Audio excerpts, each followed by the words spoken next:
ونصلی علی رسولہ الکریم اما بعد۔ میرے محترم دوستوں اور بزرگوں، یہ بات تو ہم بار بار سنتے رہتے ہیں کہ ہماری دنیا و آخرت کی کامیابی اللہ تعالیٰ نے دین میں رکھی ہے، اور اس لیے اللہ تعالیٰ نے ہمیں اپنے بندوں کی دینی رہبری کے لیے ہر زمانے میں اپنے مخصوص بندوں کو بھیجنے کا سلسلہ اپنے کرم سے جاری فرمایا۔ جس نبی کو محنت کا جو دائرہ دیا جاتا تھا، وہ اپنے اس دائرے میں رات دن لوگوں پر محنت کرتے تھے۔ سب کے اخیر میں اللہ تبارک و تعالیٰ نے تمام نبیوں کے سردار حضرت محمد صلی اللہ علیہ وسلم کو مبعوث فرمایا، اور آپ کی محنت کا میدان صرف ایک قوم یا قبیلہ یا خاندان یا کوئی طبقہ یا کوئی ملک نہ تھا، بلکہ آپ کی محنت کا میدان قیامت تک کے آنے والے انسانوں کو بنایا گیا۔ یعنی جو کام اور جو ذمہ داری پہلے انبیاء علیہ السلام کو الگ الگ طور پر دی گئی تھی، وہ ساری ذمہ داریاں آپ کو دی گئی۔ میرے محترم دوستو، ہم ذرا غور کریں کہ آپ کی عمر مبارک کل 63 سال، اس میں سے 40 سال نبوت کے پہلے کے، اب رہے کل 23 سال۔ اس میں سے 13 سال ان سنگین حالات اور تکلیفوں میں مکہ میں گزارا جو رات دن ہم سب سنتے ہیں، اور 10 سال تک مدینہ منورہ میں آپ نے محنت فرمائی، جس میں کئی مرتبہ آپ کا بنفس نفیس غزوات میں تشریف لے جانا ہوا، تو آپ کی یہ ذمہ داری قیامت تک کے آنے والے انسانوں کو دی گئی، اور عمر مبارک بہت مختصر دی گئی۔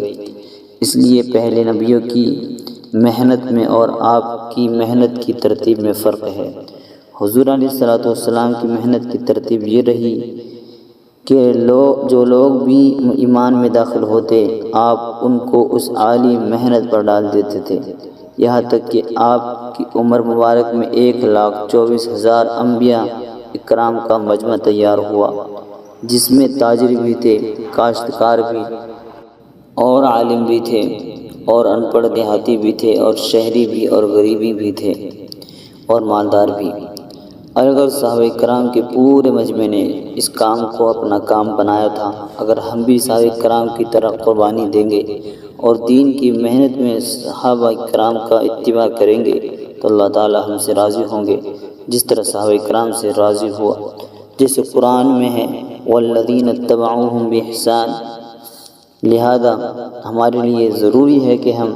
اس دعوت کی عالی محنت کو اپنا کام بنائیں، اور گشت والا عمل اس دعوت و تبلیغ میں تمام انبیاء علیہ السلام کی سنت ہے۔ انبیاء علیہ السلام لوگوں کے درمیان دروں اور گھروں کو جایا کرتے تھے، بے طلب بندوں کے پاس بے غرض ہو کر ان دین کی طرف بلاتے تھے، اور اسی فکر میں حضور اکرم صلی اللہ علیہ وسلم میلوں اور بازاروں میں جایا کرتے تھے۔ یہ ہمارا گشت عمل بھی اس کی نقل ہے۔ یوں سنا ہے علماء سے کہ گشت والے عمل کی حیثیت اس دعوت کے کام میں ریڑھ کی ہڈی کی سی ہے، لہذا ہمیں بھی اللہ کے بے طلب بندوں کے پاس بے غرض ہو کر جانا ہے، لیکن ان کی ضرورت سمجھ کر نہیں جانا، بلکہ اپنی ضرورت سمجھ کر جانا ہے کہ میں اپنا کمزور ایمان لے کر اللہ کے بندوں کو قوی ایمان کی دعوت دوں گا، تو میرا ایمان کو بھی اللہ تعالیٰ قوی بنا دیں گے۔ اس گشت کے چند موٹے موٹے اصول ہیں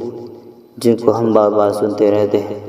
سب سے بڑی چیز دل کی کڑن اور فکر ہے۔ گشت میں ہماری نظر نیچی ہو، زبان پر اللہ کا ذکر ہو۔ گشت میں جانے سے پہلے ہم ساتھیوں کو 4 جماعتوں میں تقسیم کر دیں، چند ساتھیوں کو ذکر و دعا میں بٹھائیں، اور 1-2 ساتھیوں کو استقبال کے لیے طے کر دیں، اور حسب ضرورت باقی ساتھیوں کو جماعتیں بنا کر روانہ کریں، اور کچھ ساتھی مسجد میں بیٹھ کر دعوت کی باتیں کریں، اور جو جماعت باہر جائے گی اس میں ایک رہبر ہوگا، جس کا کام یہ ہوگا کہ اپنے بھائی کو اس نام سے پکارے جس نام سے وہ پکارا جانا پسند کرتا ہو، اور یوں کہہ کر متکلم سے ملاقات کرائے کہ دیکھو بھائی، اللہ کے بندے دور دراز سے ایک فکر کو لے کر آئے ہیں، ذرا ان کی بات سنو۔ متکلم اس کو قبر اور حشر اور آخرت کی مختصر بات کر کے اس کو اپنے ساتھ نقل لے کر چلنے کی کوشش کریں، لیکن اس کو مجبور نہ کریں، اور اگر وہ بیان کرے تو اس کو داعی بنا کر چھوڑ دیں کہ تم بھائی اپنے کام سے فارغ ہو کر آنا۔ اور امیر کا کام یہ ہے کہ اپنے ساتھیوں کو جوڑتے ہوئے چلے، کوئی ساتھی ذکر سے غافل نہ ہو۔ اگر کسی کو ذکر سے غافل پاوے تو اس کے پاس جا کر ذرا آواز سے ذکر کرے۔ اگر ہمارا گشت گلی کوچوں میں ہو تو تیسرا کلمہ پڑھے، اور اگر بازار میں ہو تو چوتھا کلمہ پڑھے۔ اذان کی آواز کو سنتے ہی اپنے گشت کو بند کر دیں تاکہ کسی ساتھی کی جماعت نہ جاوے۔ واپسی میں دل کی ندامت کے ساتھ استغفار کرے، اور اگر رہبر بااثر آدمی ہو تو زیادہ بہتر ہے۔ اللہ جل شانہ و عم نوالہ ہمیں اصولوں کی پابندی کے ساتھ گشت کرنے کی توفیق عطا فرمائے، آمین۔ وآخر دعوانا ان الحمد للہ رب العالمین۔